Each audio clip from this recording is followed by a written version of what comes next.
President, Senator Durbin, the chairman of the Civil Rights Subcommittee of the Judiciary Committee, will convene a hearing of the committee tomorrow in Tampa, tomorrow afternoon at 1 o'clock, for the purpose of reviewing Florida's new election law that was passed a year ago by the Florida legislature. What has been characterized by this senator and others as a voter suppression law.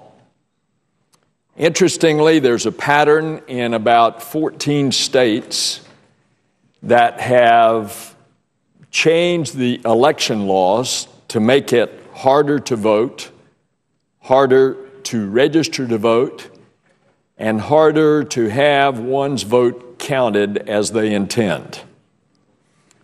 That is rather extraordinary. In this year of 2012, that we would be concerned about the right of access to the ballot and the right to vote, which is a cherished constitutional right and one which is under assault in this country at this moment, and especially in my state of Florida. Let me give you some particulars.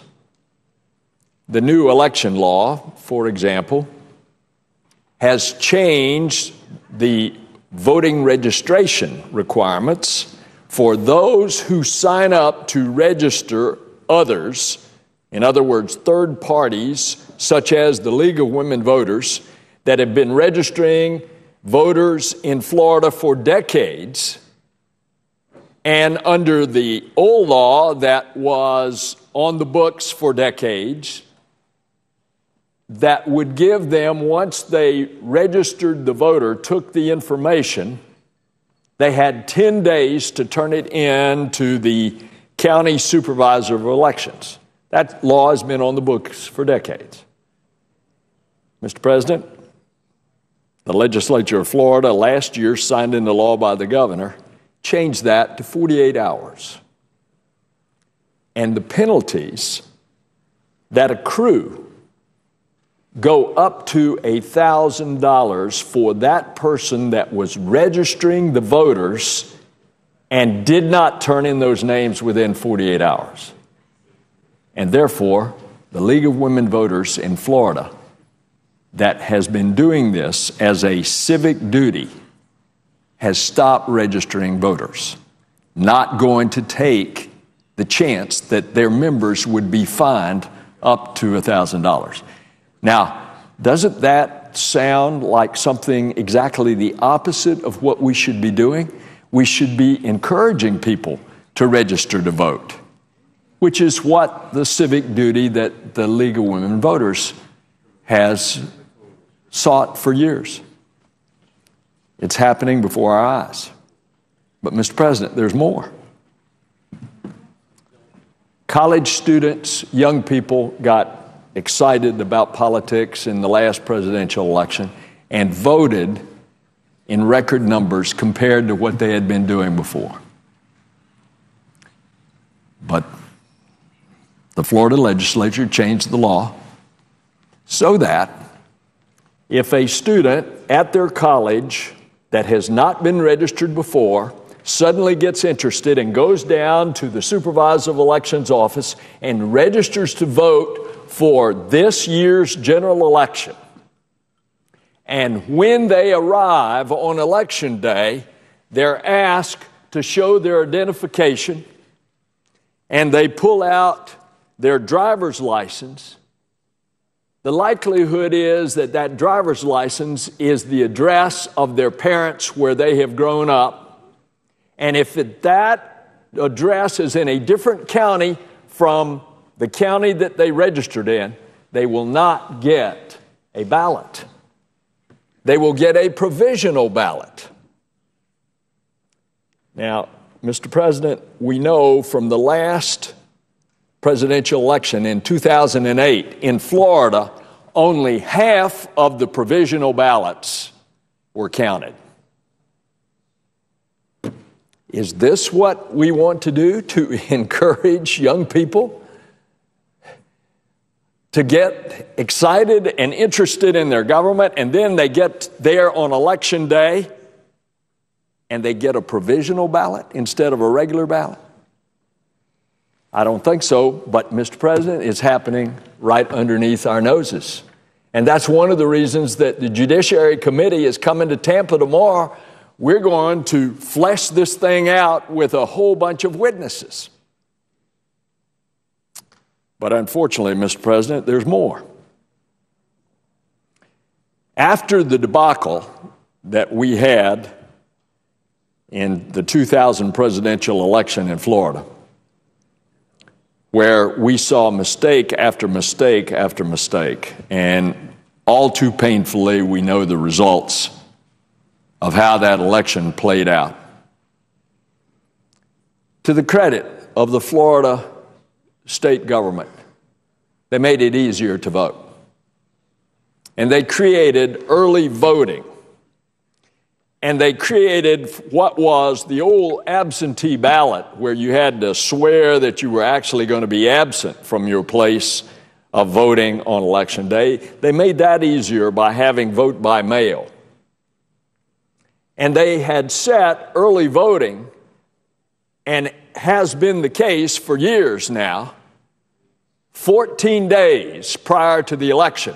It was so successful in the last presidential election that fully 40% of the entire general election electorate voted before Election Day. So you can imagine that there was a lot more orderly and less lines when 60% of the electorate is turning out on the election day between 7 a.m. and 7 p.m. And of course, the 40% that voted early, many of them have jobs. It wasn't convenient for them to get to the polls, so they could do it on their convenience, and they could do it on the weekend. Some of them, like single moms that had to arrange to get a babysitter, could do it at their convenience. Indeed, many minorities found it convenient when they could get away from work to vote early.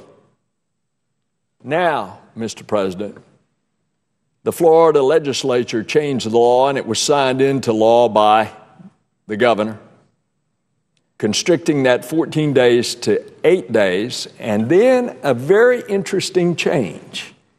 Instead of early voting going all the way up to and including the Sunday before the Tuesday election, they constricted that back. The last day of the 8 days is Saturday. Well, guess who has voted in record numbers after church on the Sunday before the Tuesday election?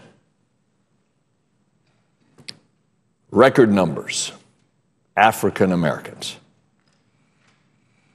And so, Mr. President, they will not be able to go and vote on the Sunday before the Tuesday election because of the new law in Florida.